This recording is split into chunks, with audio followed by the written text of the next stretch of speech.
Welcome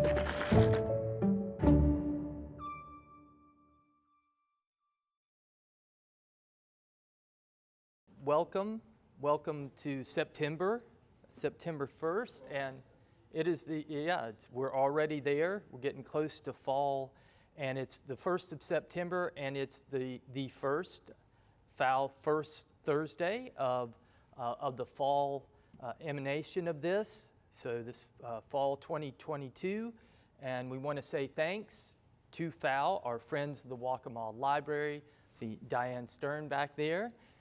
So our president, and we have other FOWL members out there. We got Bernie out there as well, and great to see you. And yes, and the muscle as well. So great to see them, and Carol, who we have coffee and tea and water back there. She helped set up, so we're thankful for that, to have that back again.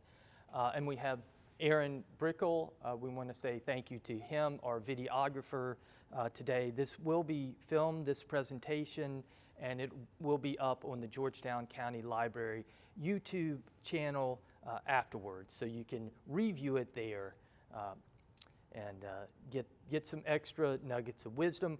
I usually say thank you to Tom Santropetro as well, but he's off today. We've given him the day off. He's out of commission just for this first Thursday. He'll be back for the October 1st Thursday, but he usually plays us in with some great piano tunes.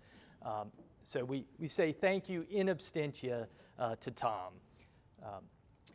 And we have a program coming up next week. Just want to give a brief reminder of that, or an acknowledgement of that. Know the NERR, that's N-E-R-R, the North Inlet Winyah Bay National Estuarine Research Reserve. You can see why we shorten that to NERR, know the NERR. It's a mouthful, but they do great work. They're located behind the sign at Hobcaw Barony. So if you haven't visited and you'd like to know what goes on behind that sign at Hobcaw Barony, that's what they're doing. The member of the reserve staff will be here to talk about all the great research, education, and stewardship that goes on with all about the rivers and the surrounding wetlands, the ecology that's gone on. And this is their 30th birthday, 30th anniversary of the NERR. So they'll be here. This will be at the Waccamaw Library Thursday, September 8th at 10 a.m. So a week from today, you can be right here, same place, same time, just a week from today, to know the NERR. And next month we'll have John Lane, speaking of rivers, a wonderful friend of the library from my hometown of Spartanburg, but he'll be visiting us on first Thursday in October to talk about rivers. He was a great kayaker, an adventurer, canoeer.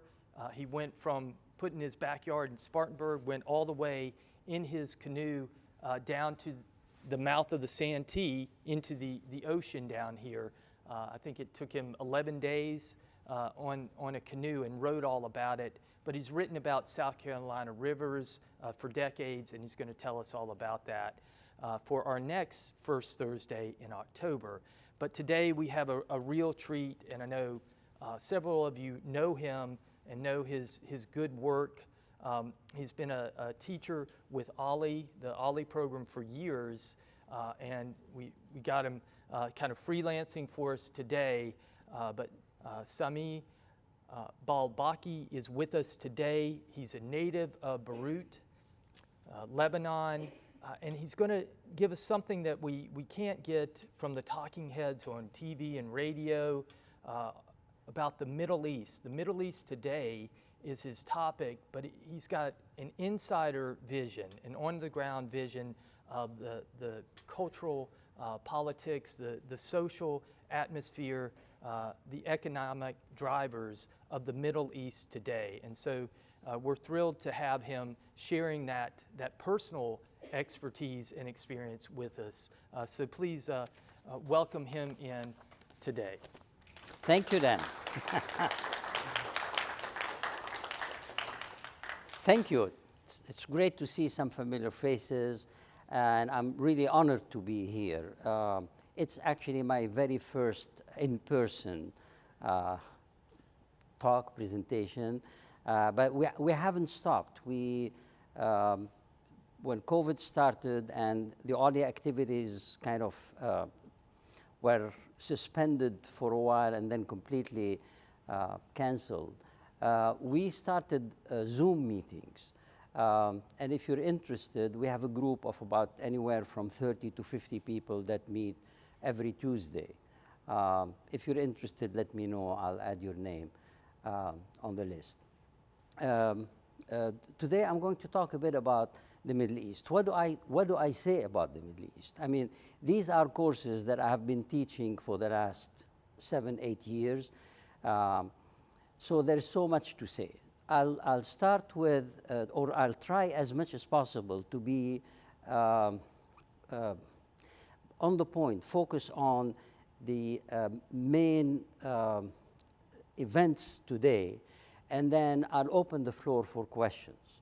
I guarantee you there are so many questions that we can be here for not an hour, 15 minutes, but for hours. So let me start. I know that you probably, or I'm sure you have, looked at what is the Middle East. But let me show you a bit what we're going to talk about. I'll talk about the major players. You know, when we talk about the Middle East, there is no scientific definition of where the word Middle East comes from.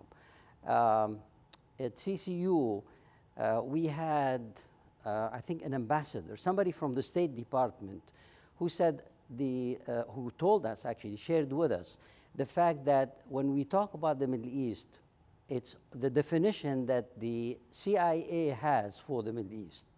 But the truth is that when the media talks about the Middle East, they talk about much more than the small definition of the CIA. So I'll show you both situations. We'll talk about who is the major player. We're talking about a total of over 25 different countries. But you know, you have anywhere from a very small, tiny country, like where I was born in Lebanon, to countries like Egypt with 100 million people, or countries like Saudi Arabia, which is the size 1/3 of, it's mostly desert, but it's 1/3 of the area or of the United States. So when we talk about the Middle East, there are so many different countries we talk about. But and then I'll talk about the major conflicts that are going on now, and to what extent they may affect us. When I say threats, I really hesitated, but then I thought eyes will pop up when I talk about threats, as opposed to danger or something like that. So this is the CIA definition of what the Middle East is. These are the countries in, these are the countries in green. They include Egypt in North Africa, and Turkey in Asia and Europe. Otherwise, all the other countries are in Asia. And I'll talk about this in a minute. But when the media talk about the Middle East, they actually include North Africa, which makes sense because all the countries that you see in North Africa are actually part of the Arab League, which is basically a coalition of Arabic-speaking countries mostly. There are other factors as well. So North Africa makes sense to include in the Middle East. And there is so much going on in these countries as well. So that's basically every time you hear about the Middle East. Sometimes, again, for our media, when they talk about countries like Iran, which is obviously a country of the Middle East, according to the CIA. They also talk about Pakistan and Afghanistan because they border on Iran, and Iran plays a role in these countries. And I'll be talking about this today very briefly. Okay? Any questions? Please, anytime. I don't have a presentation. I can stand up here and talk for as long as you let me. But please, if you have any questions or if you know something that you would want to share with us, please do. Okay? Sammy, Yeah, sure. you took Turkey out of them, or the media does not treat No. Turkey? Actually, this is the best map that I could find. The blue are countries that are definitely not on the CIA. I took this from the CIA website. These are countries that supposedly have their own desks in the State Department. There is really no political reasons or any logical reason.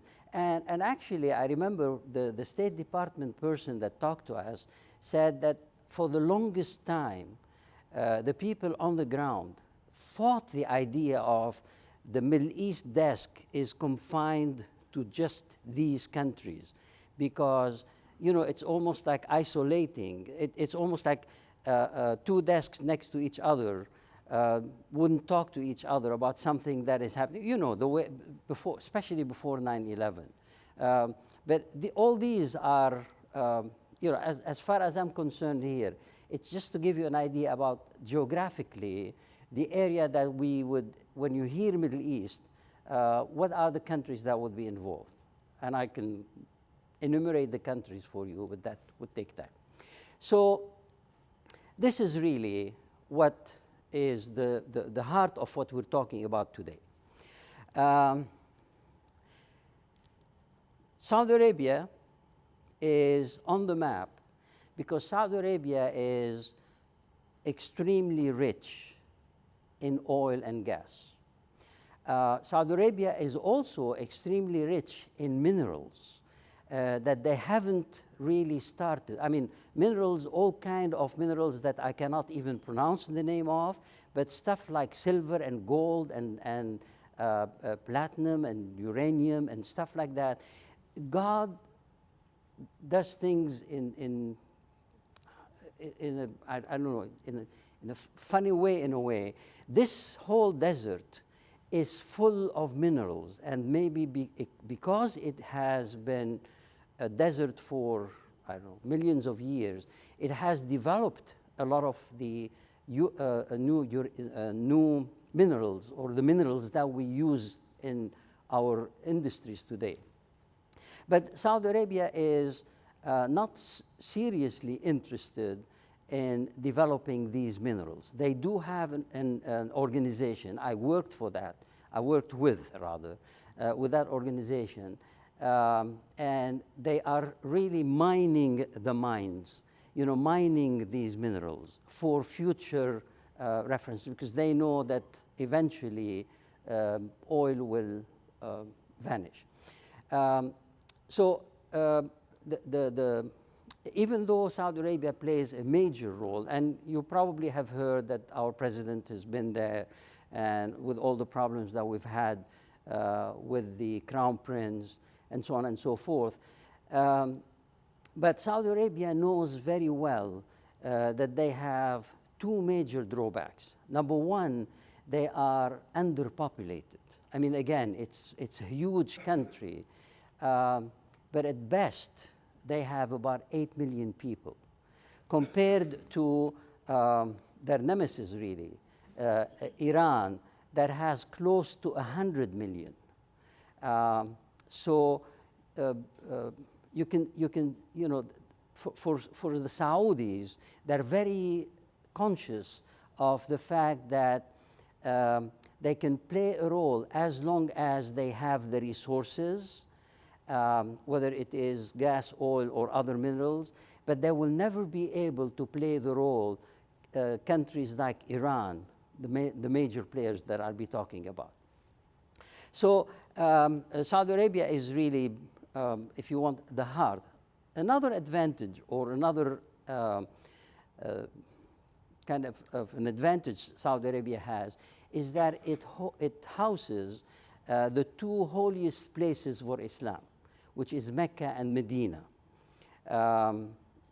And Muslims go on pilgrimage once a year, but they go visit the holy places throughout the year.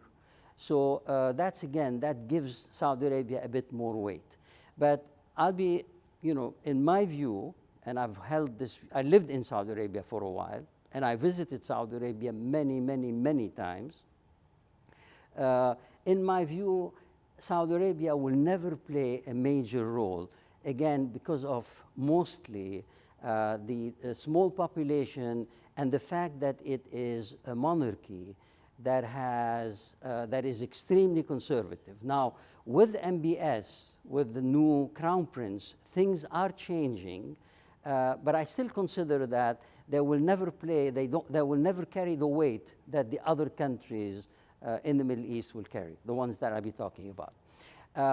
Before I go into what I wanted to talk about, you've probably heard the fact that Iraq is in turmoil today, that they have a serious problem. They had elections. One party won the elections, but they were unable to form a government, so they've been without a government for over a year. The party that won the elections, the leader, who is historically, he's not an Ayatollah, but he is a religion man who has a lot of weight, historically again, has played a major role in fighting the United States when we were in Iraq. But at the same time, he never really sided with Iran. So in a way, he's playing kind of the independent in between both trends in Iraq. If you have any questions, I can answer that, but that's not what I wanted to talk about. You know that Syria is practically still, in a way, in a civil war situation. The situation, except for the northern part of Syria, where all the ISIS fighters, mostly ISIS fighters, ended up being cornered, camped in the northern part of Syria, the fighters and their families, except for that area, and the northern part, the border with Turkey, which is mostly Kurdish inhabited. Except for that, Assad, with the help of Iran and the help of Russia, has managed to take back control of the rest of Syria. At one point, jokingly, the media referred to him as the mayor of Damascus. He was the president of the country, but he only had control over the city of Damascus and nothing else. Today, again, like I said, with the help of Iran and Russia, he is kind of back in control. You know that Yemen is still in a state of turmoil. There's still a civil war going on. It's a human disaster, but nobody talks about it. Recently, I was reading about a city called Taz, where the people are dropping in the streets because either they're malnourished or practically not nourished at all, or because of diseases, and one of the party has blockaded the city, and it's a tragic situation. But nobody talks about these things. We have other, internationally and locally, nationally here, we have other problems to talk about. And then, so this is basically the countries that I would like to talk about. Any questions about this? Any comments? Okay, so who are the three major players in the Middle East? Again, this is more of an opinion based on observation, based on having lived there, understanding what's going on, and keeping in touch constantly. The three major players, in my opinion, now and for the foreseeable future, are definitely the State of Israel. Sorry, for many reasons. I'll talk about this in a minute. Definitely Iran. Again, for many reasons I'll talk about in a minute. And then definitely Turkey. And again, for many reasons. Any questions, or anybody has any knowledge about any one of these countries in particular? Have you visited any of these countries? Anybody? Anybody? Okay. Turkey, Israel, not Iran. I'm sorry? You lived in? In Iran. Okay. When was that? During the Shah days? Okay. You've never been there since? No. Okay. Yeah.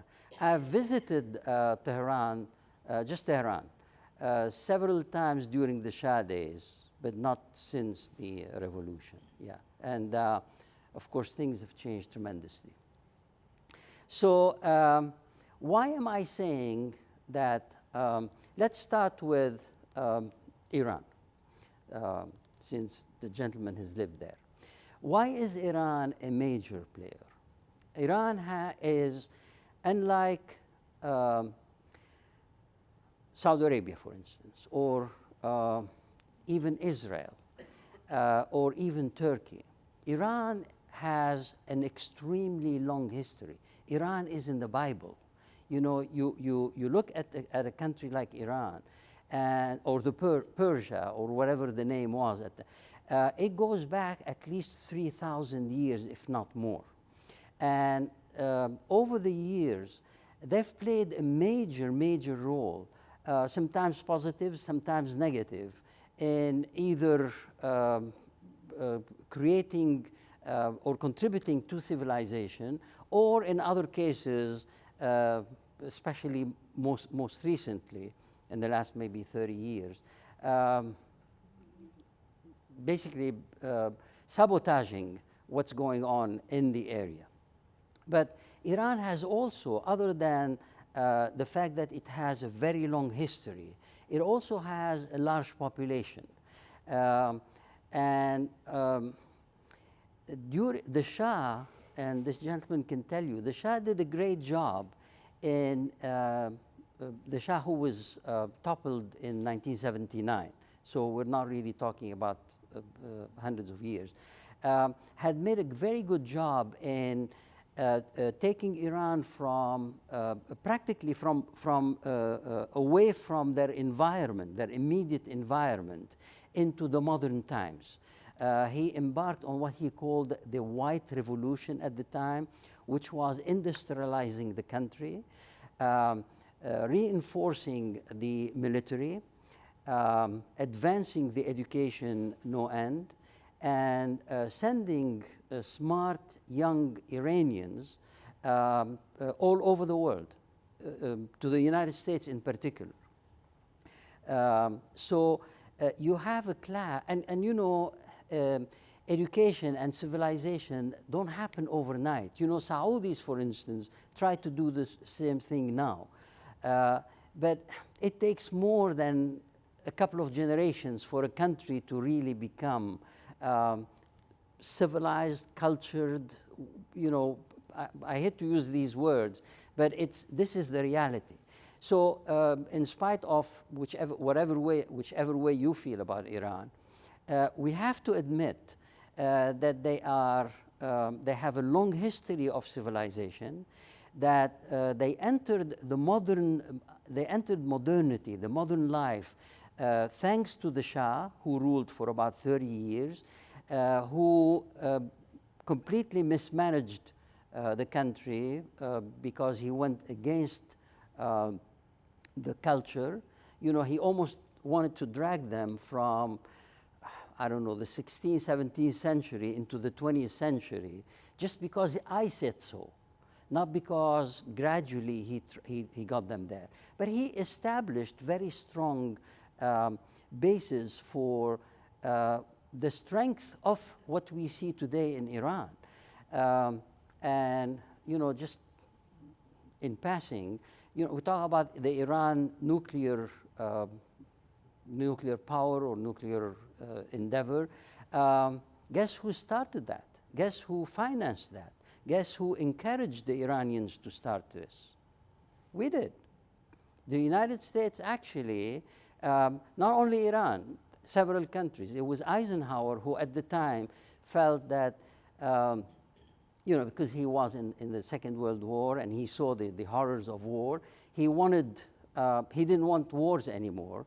So he thought the best thing is deterrence. If all the countries have this nuclear power, nobody would dare attack other countries because it means complete destruction. But anyway, so Iran has, and I hope you don't construe from this that I'm a fan. I'm not. But you know, reality is that this is a country that is and will play a major role in the Middle East for a long time to come. And I think the other thing that helps Iran be in that kind of position is the fact that so far, several administrations in the United States have really mismanaged, misunderstood, and mismanaged the Iranian situation, especially with this Iran deal, you know, the nuclear deal. I can talk about this for hours, you know, but that's so that's Iran. And then I talk about Turkey. Again, Turkey is an extremely rich country.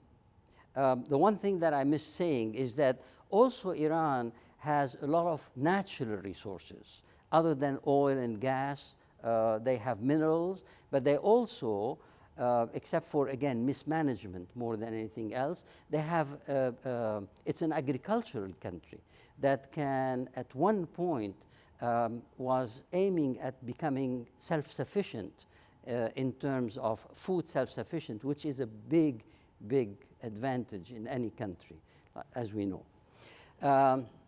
So back to Turkey now. Anything about Iran? Any questions? Any comments? Okay. So let's move to Turkey. Turkey is basically inherited what we call the Ottoman Empire, right? That ruled the whole Middle East and beyond. A good part of Eastern Europe for over 500 years. They were defeated in the First World War, and the offshoot of that defeat was the creation of the state of Turkey, or the Republic of Turkey. Again, a complete turnaround. Actually, the Shah of Iran had Kemal Atatürk, who was the founder of the modern Turkish Republic of Turkey. The Shah had him as a role model. He tried to do what Atatürk did in Turkey. What Atatürk did in Turkey is he wanted, again, when the Ottoman Empire lost the First World War,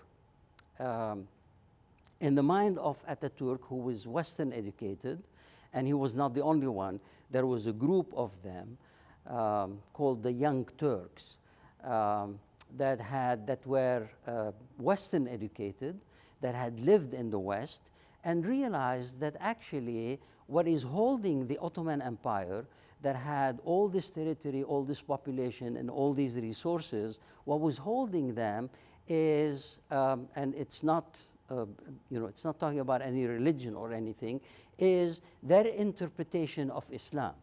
The fact that, and it was done because the sultans wanted to hold on to power, and religion was the easiest way of doing that. So Ataturk basically took Turkey from the 15th, 16th century into the 20th century. He changed the alphabet, he forbade women from covering, he forbade men from wearing the fez and growing mustaches and so on and so forth. But he did, this is maybe superficial, but it is something that it was a complete change in not just the attitude, the behavior of people. He was trying to change their complete mindset. The one thing that he did is he wrote a constitution, and in the constitution he made the military the guardian of democracy and secularism. So Turkey experienced about 7 or 8 military coups every time there were elections. Normal, you have a conservative Muslim population. The Islamist or the Muslim parties won the elections, and the military stepped in and said, you go back home, we'll take over, we're in charge, until things change, until the next elections. And they did that time and again, until they were blessed by an Islamist, who is the president today, who pretended that he was, well, I think pretend is the wrong word. I think who read both sides very well. He understood that the population is still conservative. They are they're Muslims, they're practicing Muslims, the majority. I'm talking, it's very much like what happens in this country. When we look at the country and you look at either side of the two coasts, and you think how liberal we are, but we forget how conservative the center of, the good portion of the population is. To a large extent, it's different completely, but not completely, but it's different, but it's the same concept. And Erdogan, who is the president today, read both parties. He realized that you can play with both sides, and he did. And when he took over for the first maybe 6 or 7 years, he did a marvelous job. I used to use him as an example in my classes of how you can actually respect what people feel, whether religiously, or spiritually and so on, but at the same time, modernize the country. Unfortunately, I think what happened is he did such a great job that his head swells to the point where he thinks he has all the answers. And because he thinks he has all the answers, he's making all the wrong decisions now. But nevertheless, reality has set in, and now what he has done is he's gone back to, and I can go into more details if you're interested, but basically I'm trying to explain, the major trends. What he has done is he's gone back and stopped interfering with other people, He started listening more to what the people in the country need, and mostly listen to the experts. He thought, again, because he did such a good job in the first 5 years of his reign, and he kept winning in landslides, he thought that he had all the answers. So he ran the economy, he ran the domestic policy, he ran the international politics, he ran the whole country. Basically, even though that he had elections, but again, he was winning in such landslides that he did that. So Again, Turkey is extremely rich. It is, I should have pointed that. It just has, if you've been to Turkey, you know, you cross the Bosphorus and you're in Europe. But as long as you're in mainland Turkey, you're in Asia. You know, I lived in Greece for many years, and I went to Turkey many times. I actually got married in Turkey. I always say about the Greeks and the Turks that it really depends on the day or the situation. Sometimes they're either Greeks or Turks, Asians, very strongly so, or when it suits them better, they're Europeans. And you can tell, you know, there is this identity crisis in Turkey. But it's large population. It has a good education system. They have a lot of resources. They have, it's not strictly thanks to Erdogan, who's the president now, who's been the president, who will be the president for a long time. But before Erdogan, there were a couple of governments that put Turkey on the right track. One of them, he ended up being hanged.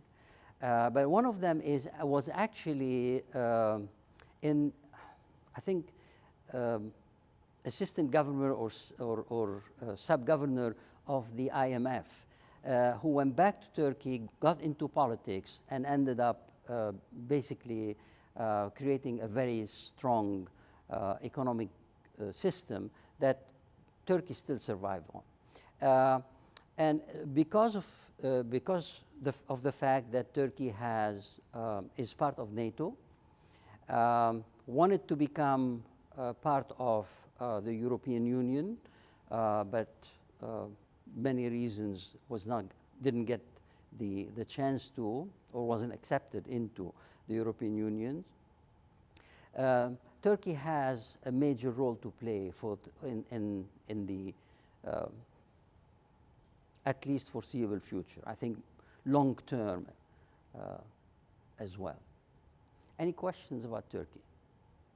Okay, so we're talking about two well-anchored civilized countries with a large population and with a long history, and success stories until recently, where things have changed, and because of many reasons, domestically and internationally, ended up being in situations where they didn't really play the role they can actually play.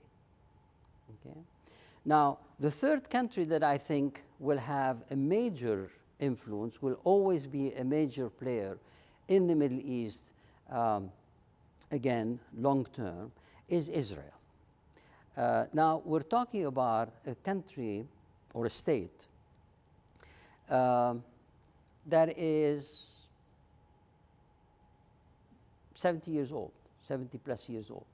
So we're not talking about a long history. The difference is the people of Israel go back again to 3,000 years, right, or more.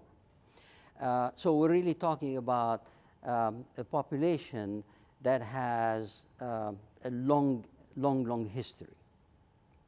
So that's a big advantage. The other big advantage is the fact that since the establishment of the State of Israel, it has had support, political, financial, etc. In every aspect. They had support from the Jewish diaspora, which is an extremely successful diaspora all over the world. But they also had a lot of support from specifically the Western world, the United States in particular.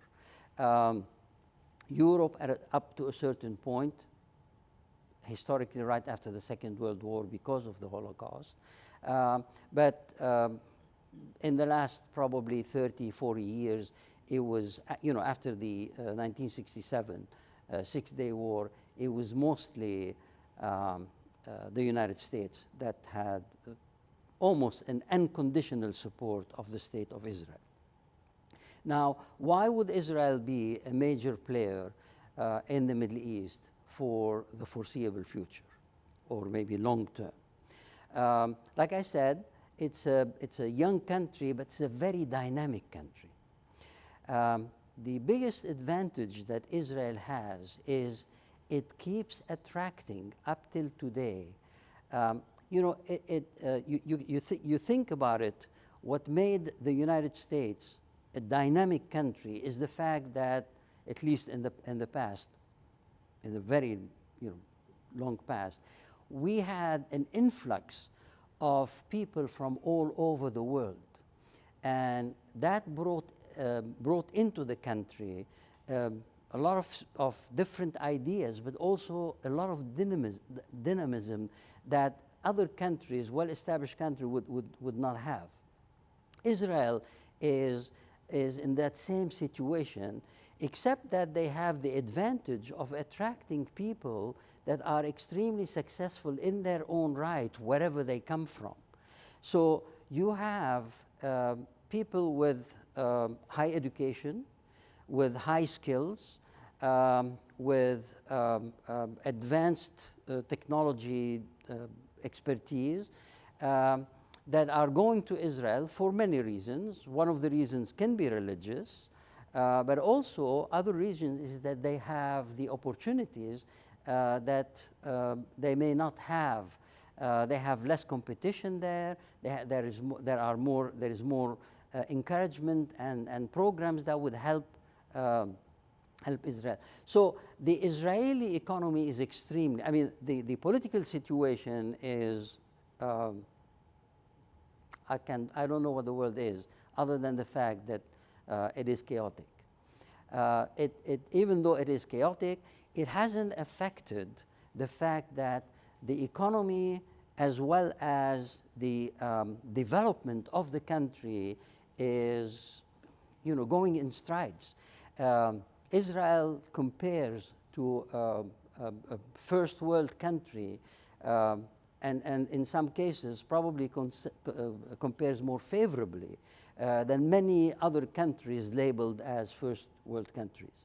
So that's a big advantage. Plus, again, even though the politics, the domestic politics are very chaotic, the policy of the country, the consistent policy of the country since its establishment, but even up till now, has always been very wise. They've had, again, I don't want to kind of show bias one way or the other than the fact that with the support, with a almost unconditional support of the West, maybe less now, but the United States in particular, Israel had been able to navigate situations that many other newer countries would have probably not been able to survive.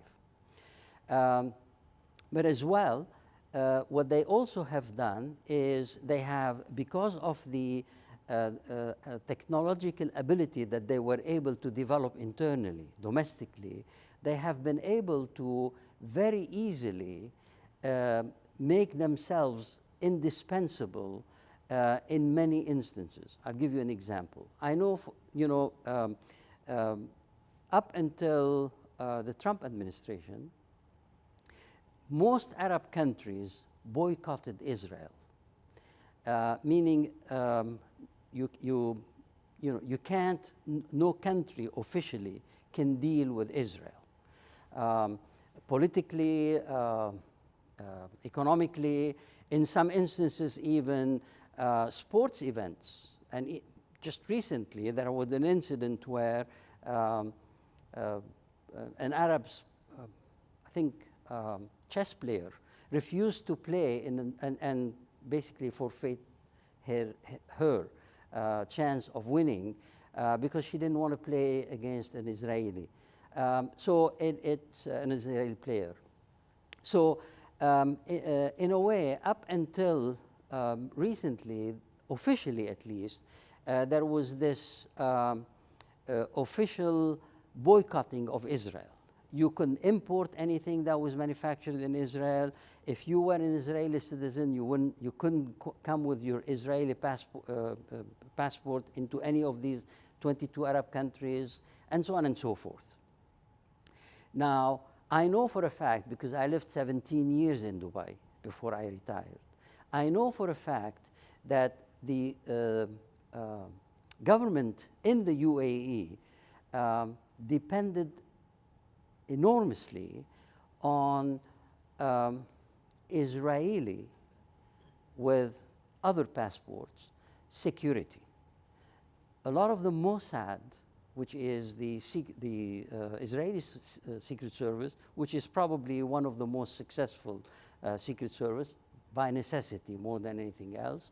The Mossad, Mossad people who worked for the Mossad would retire, early retirement, get whatever benefits they get, and then with the help of the fact that they could get another passport, in most cases it would be either Western European or United States, they would go to the UAE and start a business, a security business in the UAE, and bring all the expertise with them that they have developed over years in the training that they got in one of the best, if not the best, Secret Service organization in the world.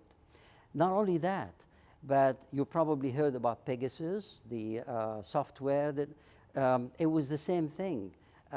All these technologically minded Jews, and in some instances, I understand not even Jews, they were welcome as long as they brought something into the country. They were able to come to or to go to Israel, develop all these different security, mostly security systems or applications, and sell them all over the world. My understanding, the last I've read about something like that, maybe a couple of years ago, at least 1/3 of the companies that are listed on NASDAQ in the United States are actually Israeli companies. And if they are officially Israeli companies, they have some kind of a cover-up or relationship with Israeli organizations. My point here is this. Why am I saying that Israel will play a major role in in the future of the Middle East? It's a very dynamic country. They have the benefit of a population, again, like I said, even though it is a young country, they have the benefit of a population that is spread across the world that can bring in not only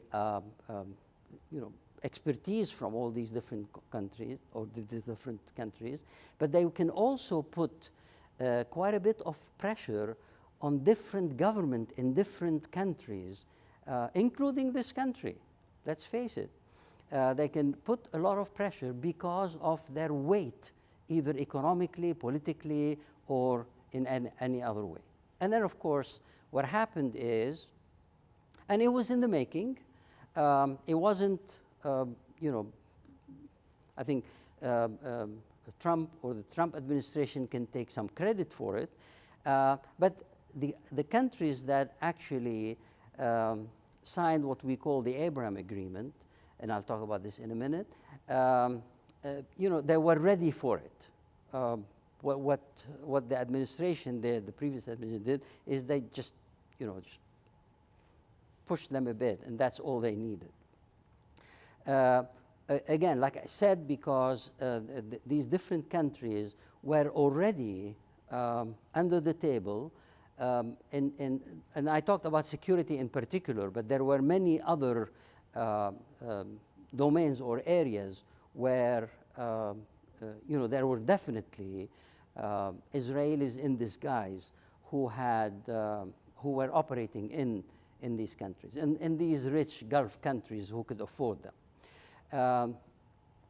The two things: most Arab countries are still at war with Israel. At the end of 48, when the State of Israel was formed,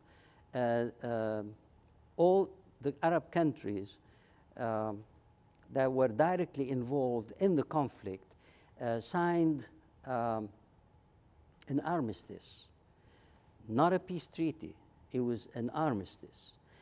And I can count these countries, but it's irrelevant. The other countries the Arab countries that did not sign, that they were not involved in the conflict, in the military conflict with Israel, did not sign any kind of an agreement. What the Abraham Accords are is just, it's not a peace agreement.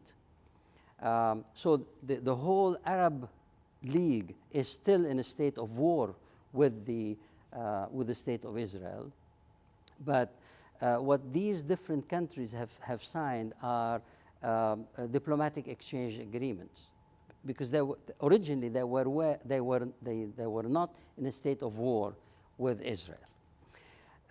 All this to say that you can see that these three countries, unlike a country like Saudi Arabia, who is mismanaged, and even with the new generation of the new ruler, who basically took over by force, almost a military coup, and who's trying to modernize the country. If you read a bit about what's going on, and I have nephews who work in Saudi Arabia. We met in Beirut a couple of weeks ago, and women can drive, but it's almost impossible to get a driving license for a woman.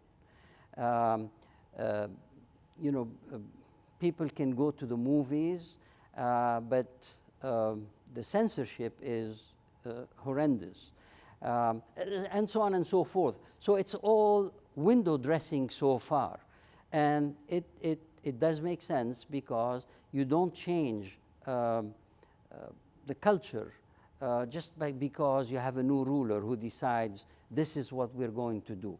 And we've seen that with Iran, with Turkey, and we see it in Saudi Arabia, for instance. And Saudi Arabia being or housing the two most holy, the two holiest sites of Islam, will find it very difficult to actually sign any kind of official agreement with Israel. It doesn't mean that there are no dealings with Israel. Any questions? Any comments? Yes, go ahead. You hear about students in Iran who are not happy with the government. Is there any change in the future, do you see? Okay. Judging from what I know about the area, judging of what there are a lot of Iranians in Dubai, and again, historical reasons more than anything else. Nobody's happy with what's going on in Iran. Nobody's happy with what's going on in Iran for two main reasons. The one reason is that the Islamic regime has taken them back hundreds of years. In a country that is this rich, that has, and if we have time, I'll be talking a bit about how they're spending their money. They have no electricity. They have no running water. I mean, not they don't have it. It is not available, or it's not available 24 hours like we take it for granted in this country. they're boycotted, so that they can't go to many countries. There are a lot of basic, as basic as medication that they cannot import into the country.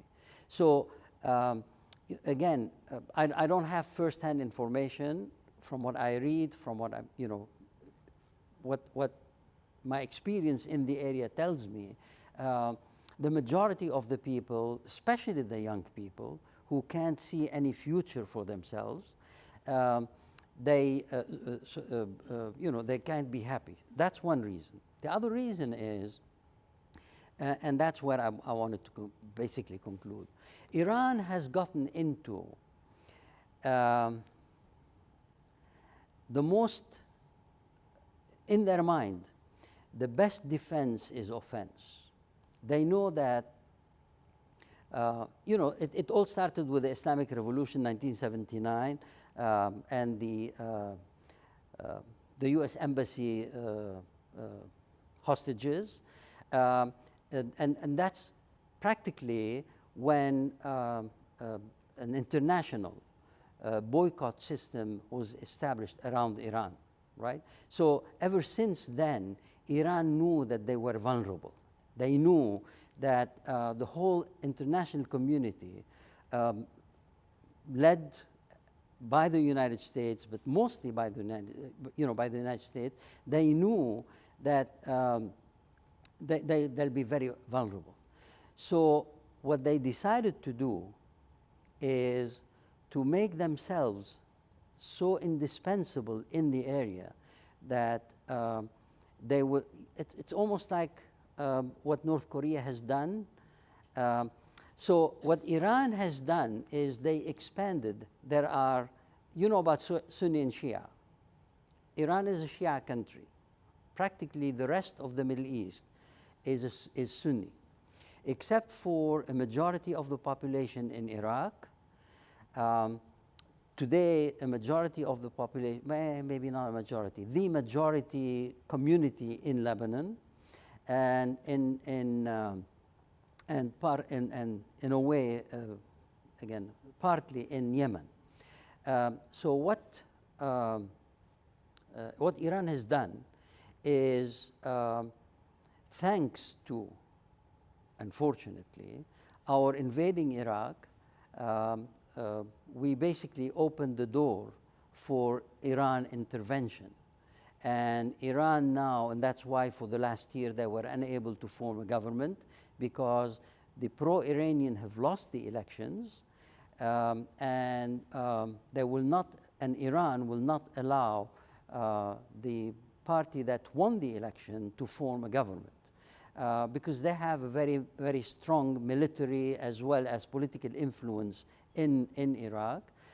They have a very strong presence in Syria, even though the majority of the population in Syria is Sunni, but because they helped Assad in staying in power, that's why they have so much influence in Syria.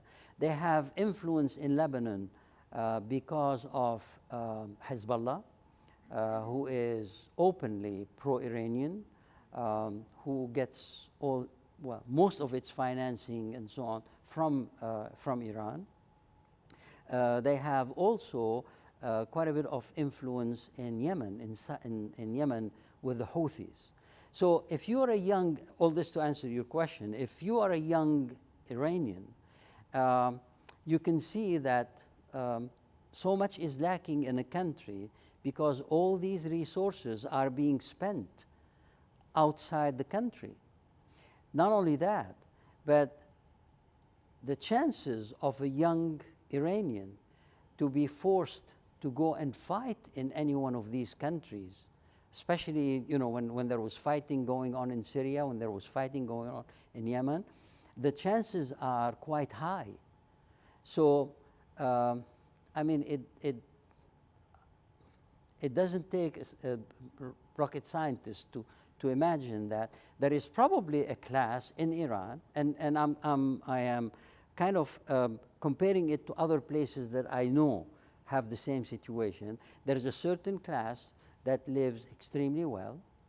In one of my classes, I had a couple who had visited Iran.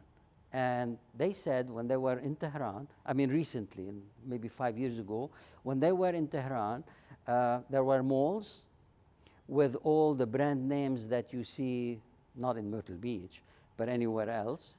No. We know what you mean. Okay. So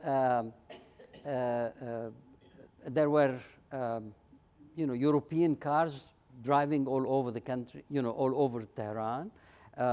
There were villas and that were practically, almost castles or palaces.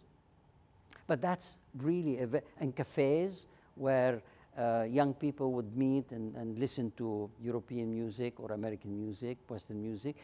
But that's really a very limited population, related to one of the Ayatollahs or one of the, leaders of this or that other faction and so on.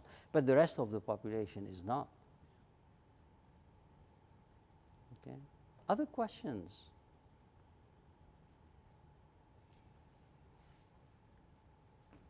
Okay. So basically, you can see why I'm saying Iran is in a very vulnerable situation. And because they are, they feel that they have been in such vulnerable situation since 1979. Actually, right after 1979, right after the revolution, you may or may not remember that with the help, the support, the encouragement of the West, we helped, we encouraged, we caused Saddam Hussein to attack Iran for a war that lasted 8 years, from 1980 to 1988. And that's what really triggered in the mind of the Iranians that they need to be not on the defensive as much as to be on the offensive. And that's why they spent, among other reasons. But you can see that Iran will always play a major role because of their resources. And if we give them more resources, they'll play even a nastier role. But they'll play a major role because of their presence in all these different places. And it's no secret. They've talked about this. If Iran is attacked, whether by Israel or by the United States, have their militias, their military presence, their supporters, whether in Iraq, whether in Syria, or whether in Lebanon or in Yemen, or in the rest of the world, they have supposedly dormant cells that can cause trouble. And that's what Iran that's their policy in a way. As far as Turkey is concerned, with their resources, Turkey has also another, no pun intended, they have another trump card in their hand. And that is the fact that they have something like 3+ million Syrian refugees in Turkey. Now, they're not in refugee camps. Because of the large population in Turkey, they were able to absorb a large part of the Syrian population. Absorb them in the sense that some of them are educated, skilled, have capitals, and they allowed them to work. I'm sorry. They allowed them to work in the country. And the non-educated or semi-skilled or unable to do these jobs are doing the unskilled jobs that an average Turkey person or Turkish person will not do. So, but they're still, the Syrians are, they left Syria because they were forced to leave Syria. They didn't do it on purpose. They didn't do it willingly. But they instead of going back to Syria, they look at the possibility of them being able to go to Europe. When Merkel was in charge, the Merkel came to Turkey because Erdogan refused to go meet with her in Germany, and she bribed him. At the time, I don't know what the deal is now. At the time, she representing the European Union, committed to $7 billion a year for Erdogan to keep the Syrians from crossing the border, whether the land border or by sea, to go to Greece. And once they are in Greece, they're in the European Union, there are no borders anymore. That's why the European Union, represented by Merkel, is paying $7 billion, I don't know how much it is now, to Erdogan at the time. Now, on at least 2 occasions, when the West rubbed Turkey the wrong way, Erdogan said, I'm going to open the borders for the Syrian refugees to cross and go over to Europe. I don't know what happened. These are things that, talking head on TV would say, my sources would tell me. I don't have any sources. But, there are certain things that are very obvious. You don't need sources to know. That worked very well because whatever Erdogan wanted, Erdogan got. So, again, any questions? I don't know how we're doing on time. Yeah, I think does anyone have, Diane? Yeah, sure. The Shiites in Iraq Right. and the Shiites in Iran are fighting somewhat. No. Is there a is Muqtada al-Sadr a Shiite? Yes. But I thought that I had read that the problem in Iraq now are the 2 factions of Shiites. Yes. But I was wondering whether they were mostly religious differences or political differences. No, it's just strictly political. Actually, the difference between Sunni and Shia is just political. The source of the religion, which is the Quran, is the same. The practice of the religion, which is the Sunnah, which is what the Prophet did and said, are the same.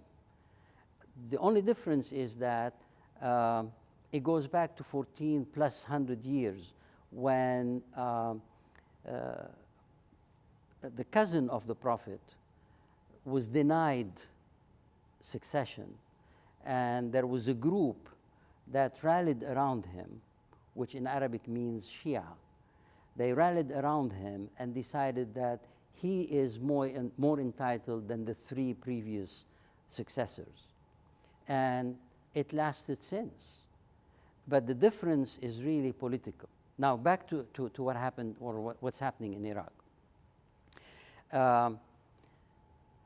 As long as Saddam was in power, Saddam, who is a Sunni, and about 1/3 of the population is Sunni.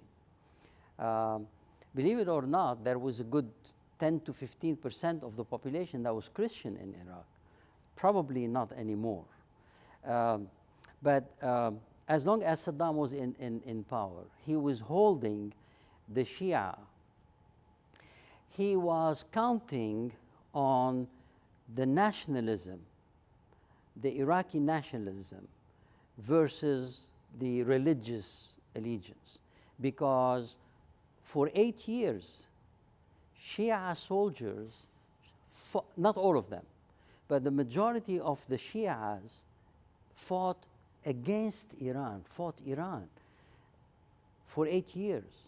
I mean, because they were looking at it as national Iraqis against Iranians. Now, things have changed since.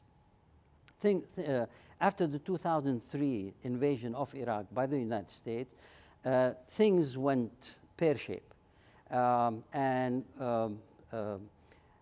Especially when ISIS took over the city of Mosul, the religious leader, the Shia religious leaders, called on the Shia population to fight them. And they were supported by Iran. They were militarily training, ammunition, everything supported by Iran, which basically created a group of militias that are pro-Iranians, that are actually dependent on Iran. Now, one of these militias was a Sadr, who is now fighting Iran. But a Sadr traditionally comes from a lineage of, they're not ayatollahs, they're imams. He's called Imam Muqtada Sadr. Okay, the difference between an imam and an ayatollah is education, religious education. An ayatollah has a higher ranking with the Shias, not with the rest of not with the Sunnis. The ayatollah is a higher ranking authority because of his religious knowledge, not anything else. But Muqtada Sadr comes from a lineage of imams who, again, when the United States invaded Iraq, formed militias and fought the United States. He is probably the one Iraqi politician or militia that has caused the most casualties and death, obviously, in the British and the because he's more a bit to the south where the British were, but the Americans as well.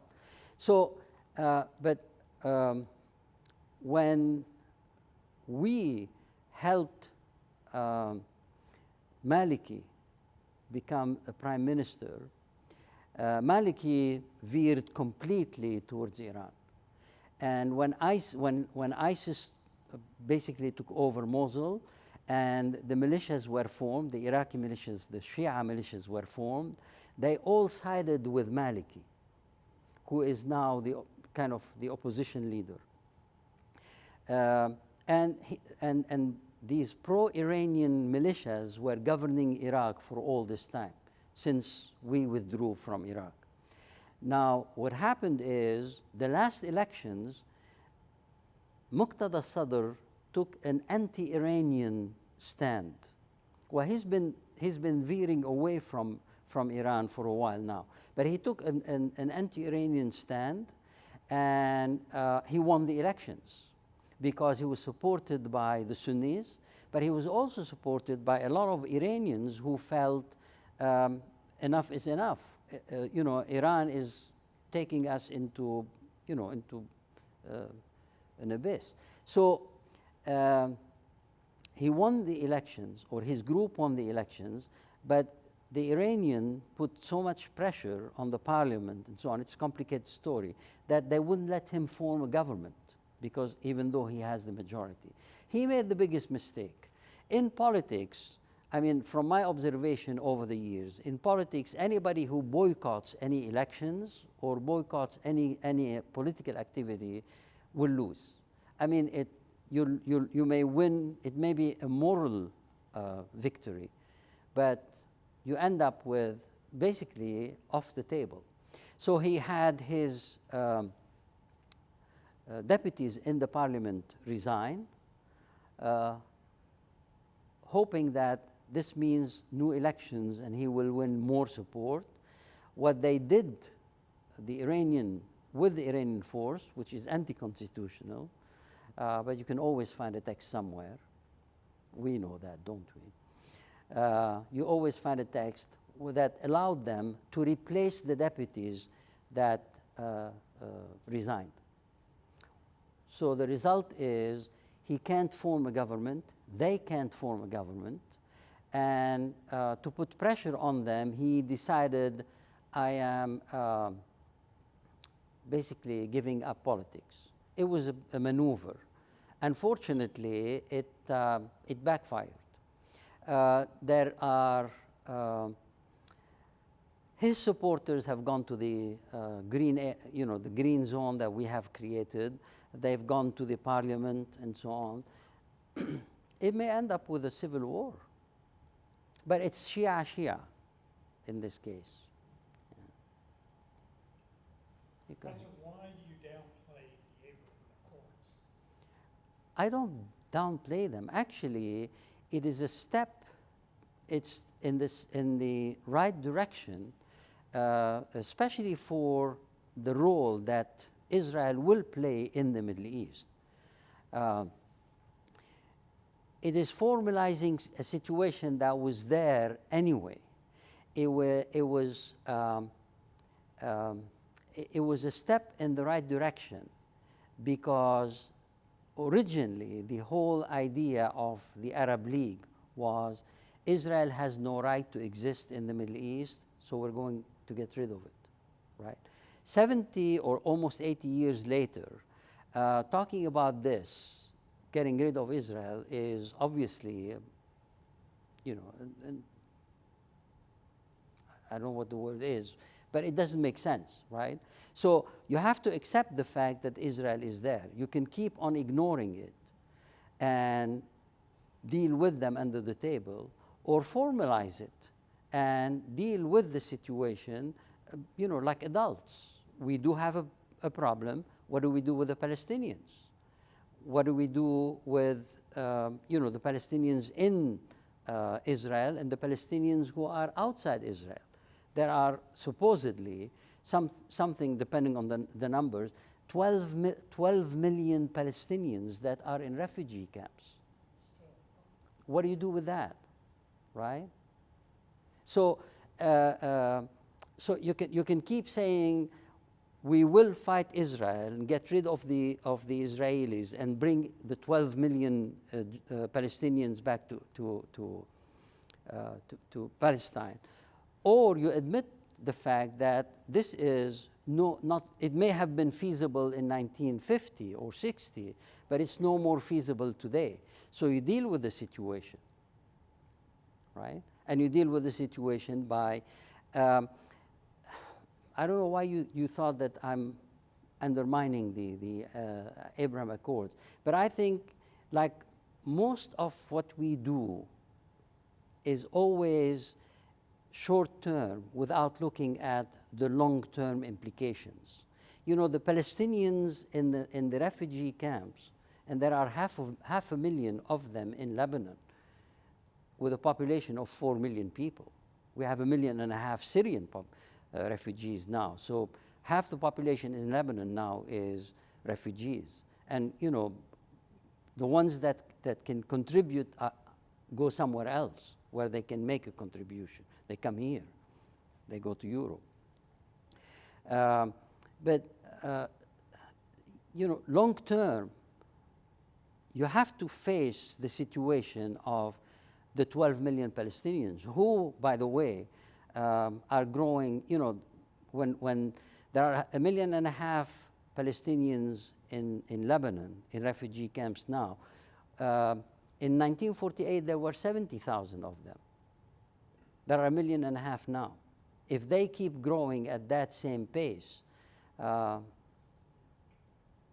it's not my problem, your problem, not in our lifetime, but it will come back to bite the situation.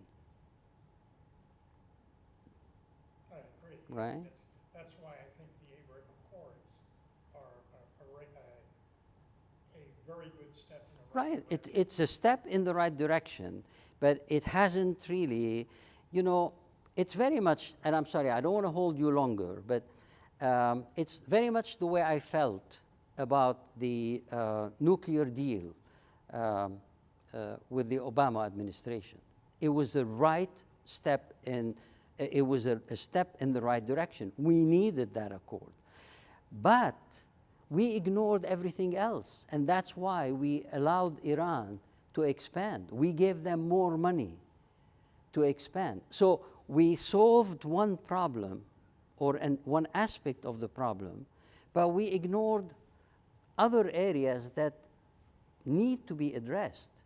And when do you address these? I mean, I'm a lawyer by training. I did negotiations practically all my life. You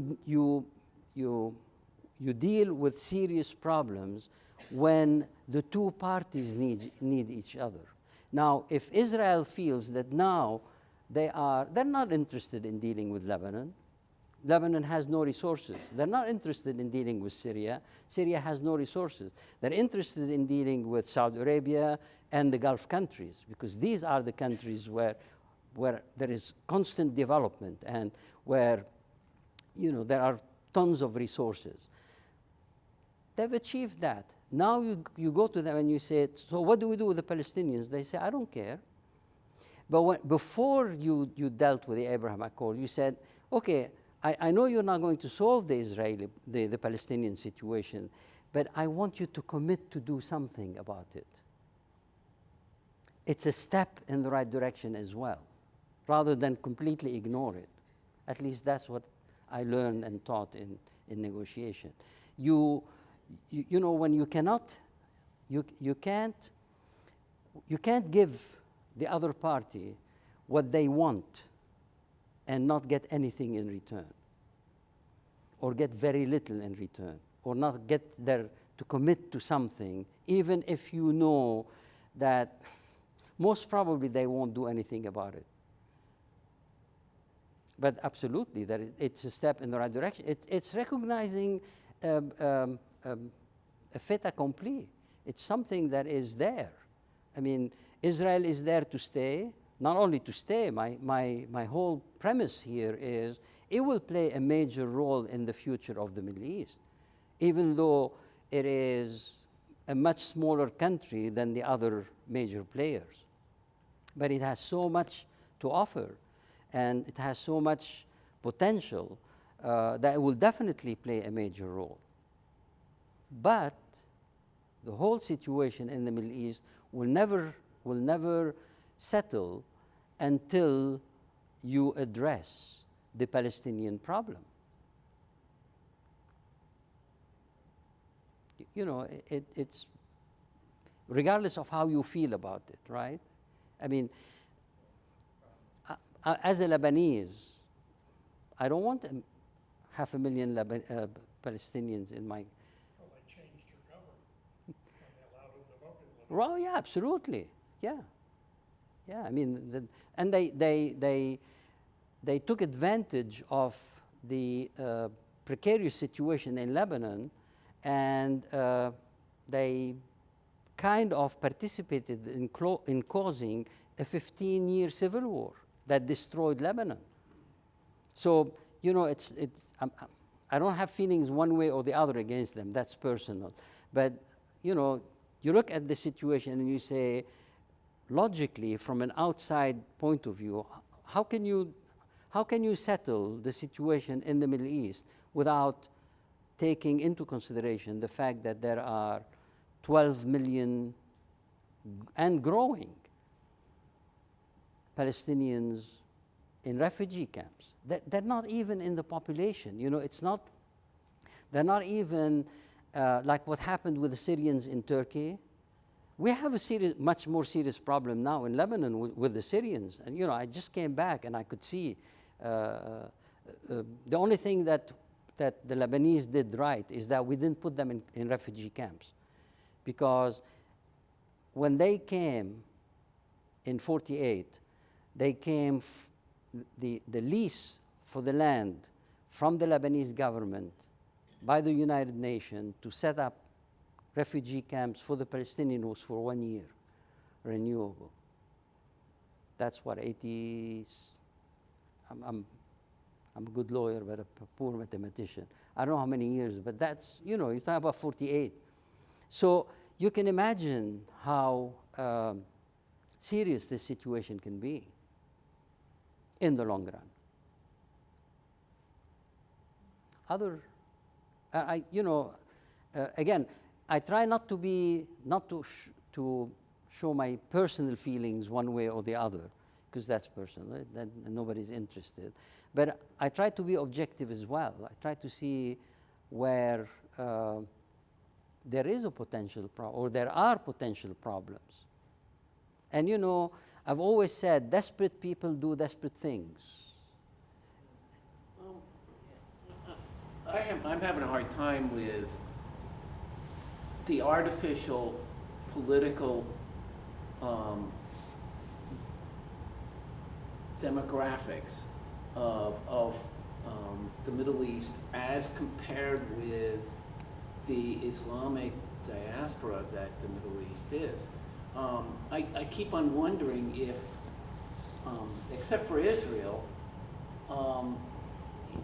how much of this, you know, this kind of feeling of unrest throughout is religious in nature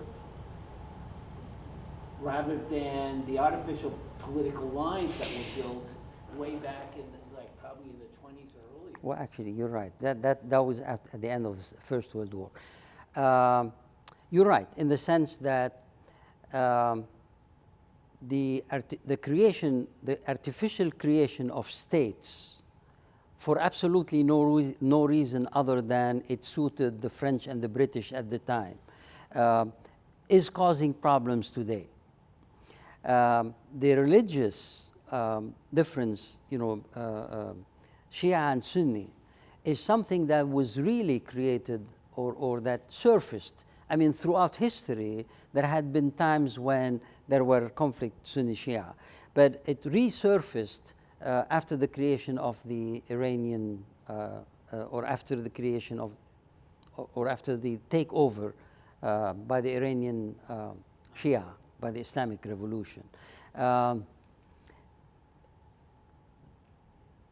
For hundreds of years, Muslim, Shia, Sunni, Christians, and Jews, and other beliefs, you know, like the Druze, like the Alawite, small communities, ethnic groups like the Kurds, other than the Arabs, they lived together and under the Ottoman Empire for hundreds of years.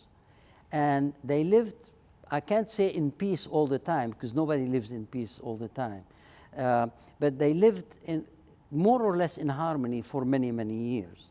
It is more obvious today because the problems are much more acute.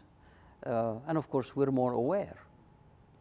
And unfortunately, the means that we use to fight each other are also more lethal. Yeah. But yeah, I don't know if that answered your question, but it is a combination of many things. It is not just Sunni Shia. It is not strictly Arab and Israelis. It's not, you know, strictly political regimes against other political regimes. It's a combination of all this. Sorry, it went way beyond. Yeah, that was. It's a huge subject. Obviously, It is very complex. It is. But I think you gave us a great deal of insight into that. So it was a great talk, great starting point. May get him back again. So let's give another big round of applause Thank you. for Samih. And Thank you. Thank you. and this will be available online to kind of rehash and go back through this for some review. And please don't hesitate to think. I'm sorry. Yeah, There go. are two things. If you have any questions after you watch it on I'll leave my. You do have my email address. Yes. Yeah. And also, if you're interested, we meet every Tuesday at 10 o'clock via Zoom. If you send me an email, I'll just add you to the list. And we talk about the Middle East, but also talk about several other subjects. And very often I have CCU professors who talk about different things. We're like our first meeting, September 13th, we're talking about a group of us including myself, students, including myself, will be talking about the Supreme Court decision or decisions, you know, whether it is abortion or whether it is the gun control or voting rights and so on. And then right after that, the week after, we have a CCU professor who teaches constitutional law, who will be talking about the same subject. And he's approaching it from, is the role of the Supreme Court, is the role of to interpret the law or to reflect what the population feeling is. Because, you know, a lot of polls show that some of the decisions that have been taken in the past, but also recently, by the Supreme Court do not necessarily reflect how the majority of the US population feel. So is that what the Supreme Court, you know, remember, they're not elected, they're unelected officials, and they're making decisions that